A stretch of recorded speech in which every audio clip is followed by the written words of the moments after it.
蒙古是一个很不善于搞经济的国家，想靠着资源输出发财致富，却又老想着抱美国的大腿。蒙古卖资源得到的钱很有限，政治人物却争先恐后的给国民发福利，财政不出问题才怪。各位网友大家好，我是包明。这期话题我们说一说，专家预测明年蒙古会财政破产，这个国家何以至此？蒙古是一个很不善于搞经济的国家，想靠着资源输出发财致富，却又老想着抱美国的大腿。蒙古卖资源得到的钱很有限，政治人物却争先恐后的给国民发福利，财政不出问题才怪。研究人员最近发现呢，我们的邻国蒙古最近陷入了财政危机。蒙古政府现在负债是国民生产总值的3倍，公务员和军队已经发不出工资来了。中国和蒙古的关系呢，经历了一段波折。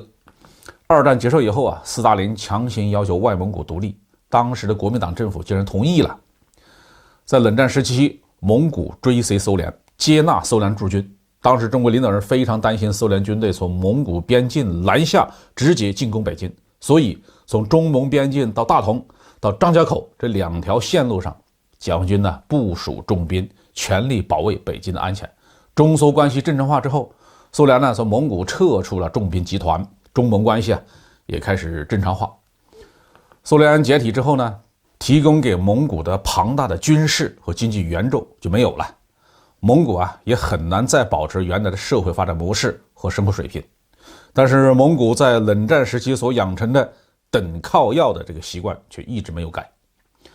蒙古的经济收入主要是畜牧业加上矿产资源，它出售的矿产主要是煤炭、铜矿之类的。蒙古呢地广人稀，人均资源的占有量很高。蒙古只有2个邻国，北方的邻国俄罗斯自己还要向国际市场出售各种资源产品，唯一可能大量购买蒙古资源的只有中国。蒙古要是想把资源卖到国际市场上去，就必须借到中国或者是俄罗斯。蒙古并不靠海，把资源型产品运到欧洲、美国或者是日本，成本都非常高。所以蒙古最大的资源买家就是中国。因为中国经济高速增长，对各种矿产资源的需求量呢非常大，蒙古也确实从中国赚了一些钱。然而短视的蒙古政客们觉得好日子已经来了，轮流执政的蒙古民主党和人民革命党纷纷向老百姓献殷勤，承诺一定要大秤分金，大口吃肉，大口喝酒。他们许愿要分红的钱差不多是蒙古 GDP 的1半了。既然蒙古就在中国旁边，中国又有需要，与中国搞好关系，多卖点矿产，日子不就好过了吗？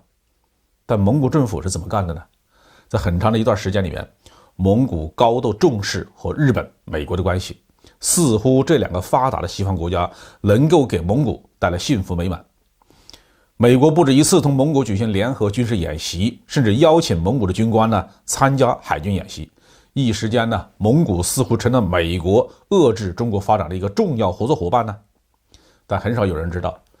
前往蒙古参加联合军事演习的美国运输机是从中国上空经过的，如果没有中国的许可，连一个美国兵都不可能到达蒙古。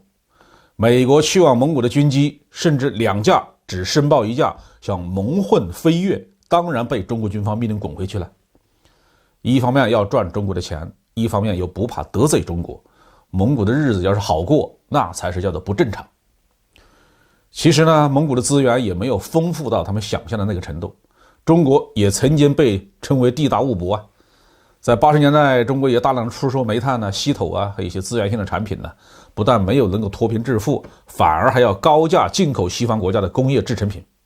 任何国家靠资源输出是不可能有什么幸福生活的，对于基础设施落后的蒙古来说更是如此。奇葩的国内政策，再加上脑袋胆漏的外交政策，让蒙古这个经济落后的国家遭遇了严重的财政危机。一些专业研究人员认为到2022年，蒙古大概率会向中国寻求财政援助。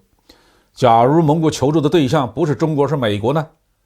一是地主家如今日子也难过，也没有余粮了，有没有钱借给蒙古还不好说呢。2是就算借，资本家那是要扒你的皮的。熟悉的一幕就会再次上演，美国在放贷的同时，蒙古可能就要出让一部分国家主权了，比如说把矿山、草场、转让给美国的企业，或者是抵押蒙古几十年的关税收入，甚至要求在蒙古建军事基地。中国没有兴趣干涉外国的内政，也没有兴趣操纵像蒙古这样的国家。蒙古要想脱困，恐怕要老老实实的面对自己的财政情况，一方面加大对于中国的矿产出口，另一方面还要过几趟苦日子，采取量力而行的财政政策。最重要最关键的事情是要和中国搞好关系，把对华关系搞砸了，蒙古永无出头之日。好，这句话就说到这里。